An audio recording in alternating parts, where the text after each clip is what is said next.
सब भैया जब संकट आया तो गिरिराज महाराज की शरण में आए। भैया कोई समझ में नहीं आया।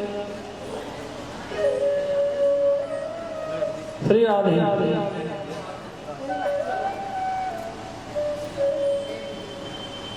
गिरिराज महाराज की शरण में सब जीव आए।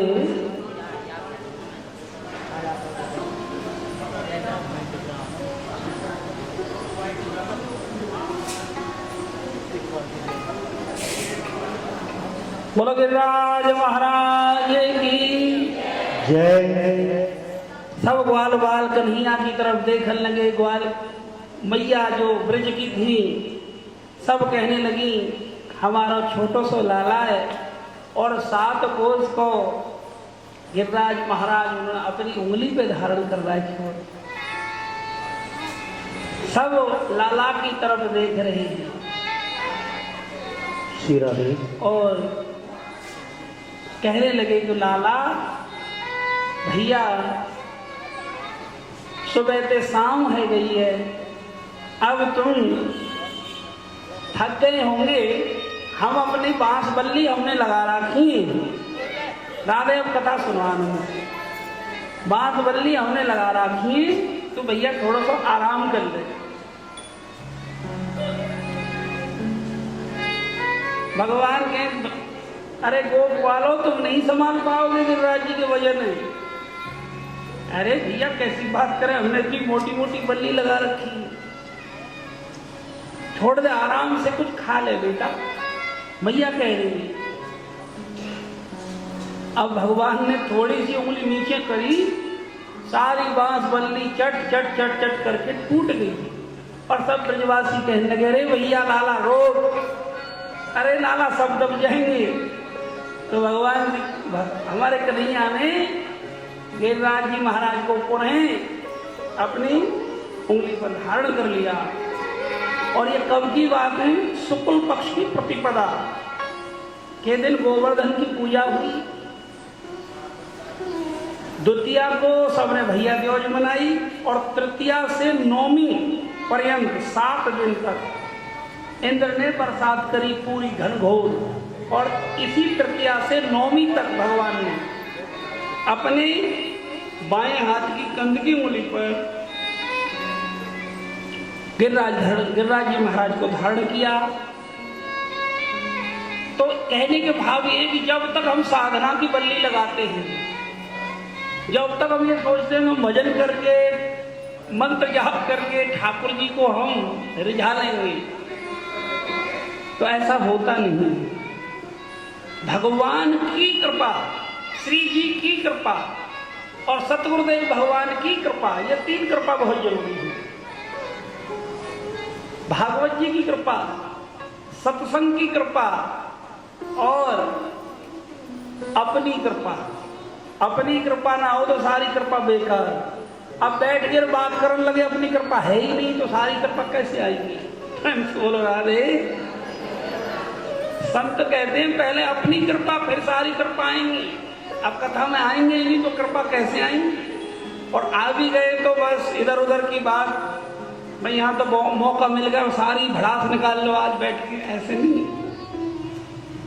तो भगवान ये बताना चाहते हैं कि 7 दिन तक ठाकुर जी ने अपनी सभी ब्रजवासी को आश्रय प्रदान किया। कहने लगे सब ब्रजवासी कि भैया लाला तो मैं इतना जोर आ कहां से रहे हो, हमारी इतनी मोटी मोटी बल्ली टूट गई, लाला तेरी यहां उंगली में जोर कहां से आ गया? कन्हैया कहीं अरे गोप वालों, जो इन मैयान के घर को हमने माखन चुरा चुरा के खायो ना, वहां से शक्ति आ रही है हमें। और जो मैया हमारी तरफ निहार रही है ना, उनकी सारी शक्ति तो हमारी उंगली में आ रही है। और राधा जी की कृपा है हमारे ऊपर, श्री जी की, तभी तो हम यहाँ धारण कर रहे हैं। तो ब्रजवासी कहें भैया जब भी हमें कुछ कमजोरी सी महसूस हो रही है, सारी शक्ति तो तुम्हारी उंगली में जा रही है हमारी। तो तब कहें कछ माखन को बल बढ़ो, कछ गोपिन करी सहाय। श्री राधा जू की कृपा से मैंने गिरवर लियो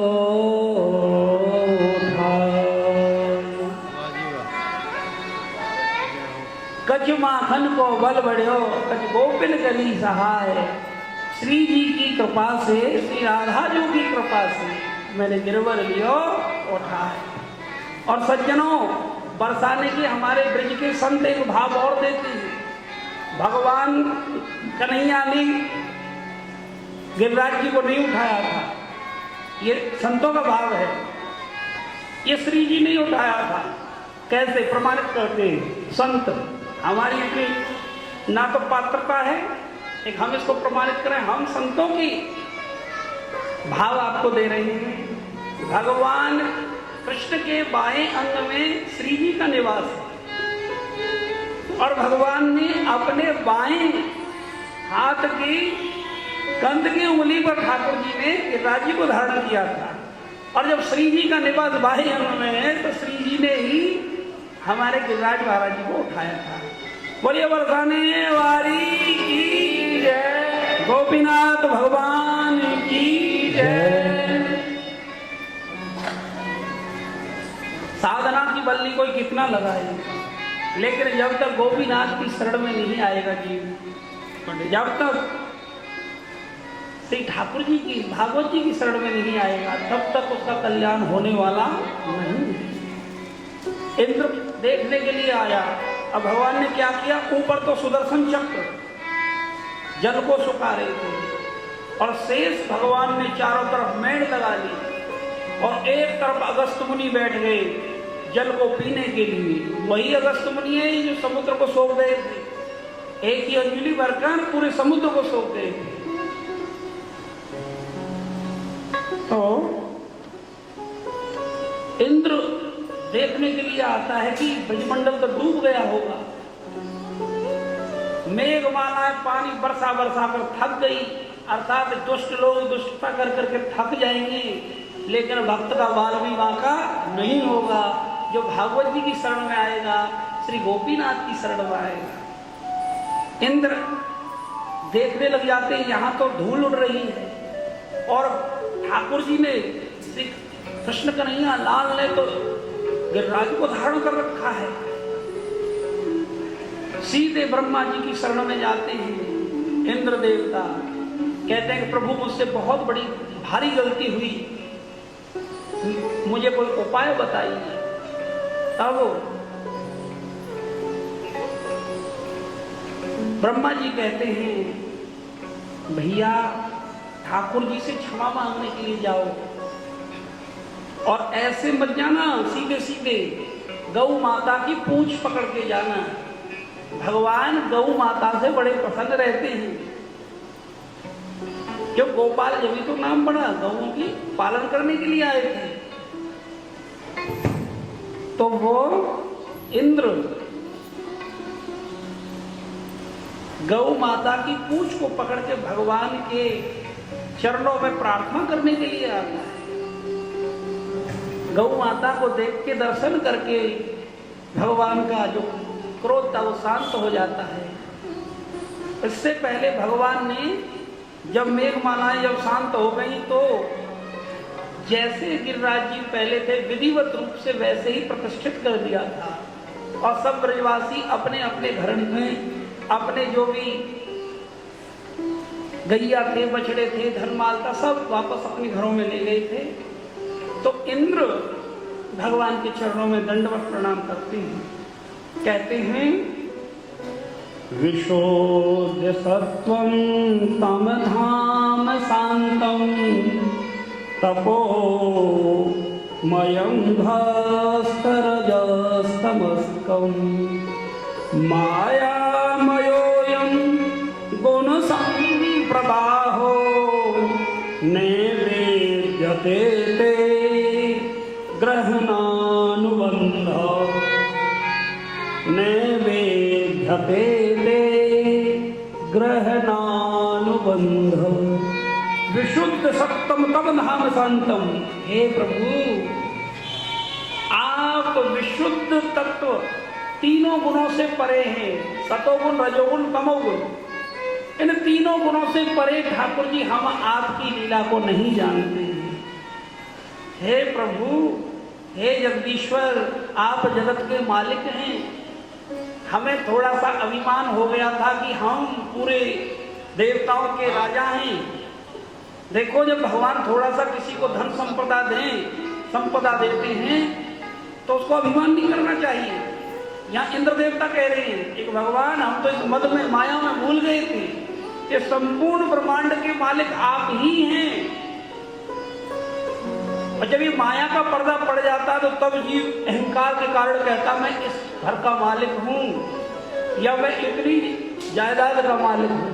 यथार्थ में यहाँ कोई मालिक नहीं है, यहाँ सब अपनी ड्यूटी पूरी करने आए हैं। और एक दिन जब आंख बंद हो जाएगी, कोई मालिक नहीं रहेगा। मिट्टी मिट्टी में मिल जाएगी, पवन पवन में मिल जाएगी, जल जल में मिल जाएगा।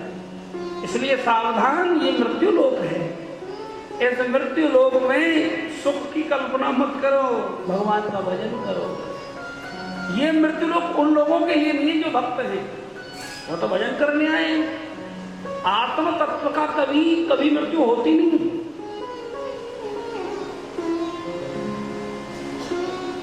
कहते कि ठाकुर मरे तो हम मरे, या फिर मरे हमारी बलाए। गोपीनाथ मरे तो हम भी मरेंगे, गोपीनाथ के हैं हम। संत कहते ठाकुर मरे तो हम मरे, या मरे हमारी बला। अविनाशी का पुत्रा कभी न मारा जाए। जब हम गोपीनाथ के हो जाएंगे तो फिर काल चक्र से बाहर हो जाते हैं। ये कथाएं यही तो सिखाती हैं। इस अहंकार से बचो, चलते फिरते महामंत्र का जाप करो। एक जो भी घर में कार्य करो ठाकुर जी के लिए करो, फिर तुम्हारा जीवन भक्ति में बन जाएगा।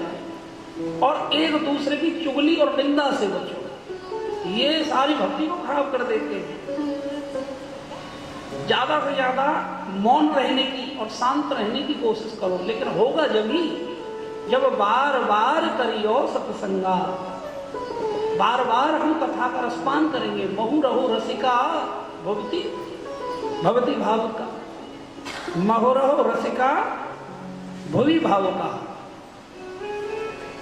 बार बार हम जब कथा का रसपान करेंगे, सत्संग सुनेंगे, हरि कथा का आश्रय लेंगे, तो हमारे अंदर भगवान का सच्चा प्रेम जागृत होता है। जिनके गुरु नहीं है उनको गुरु के मिलने की तड़प उत्पन्न होती है। तो यही बता रहे हैं, इंद्र ने अभिमान किया। और देवलोक भी कोई बहुत बड़ी गति नहीं है, उनकी भी दुर्गति होती है। वो भी एक उनके पुण्य कर्म समाप्त होने के बाद उनको भी अपने पद से नीचे करना पड़ता है। इसलिए सबसे बड़ा कोई दुनिया में है, ध्यान से समझ लेना, सबसे बड़ा कोई सम्मान ठाकुर जी अपने किसी जीव को देते हैं तो भक्त को देते हैं। भक्त से बड़ी कोई पोस्ट दुनिया में नहीं है। ये गोपीनाथ का जो हो गया, ये दुनिया के मालिक हैं, जो इनका हो गया, उससे बड़ा कोई दुनिया में है? कोई नहीं हो सकता। और भगवान कहते हैं अहम भक्त पराधीन हो, मैं भक्तों के पराधीन हूं। और भक्त जो कह देते हैं उनकी वाणी फलित होती है, जो ठाकुर जी के आश्रय होती है। तो इंद्र ने अपनी गलती की क्षमा मांगी और भगवान के चरणों में बहुत प्रार्थना करी। और सुरभि गैया ने, उसी सुरभि गैया ने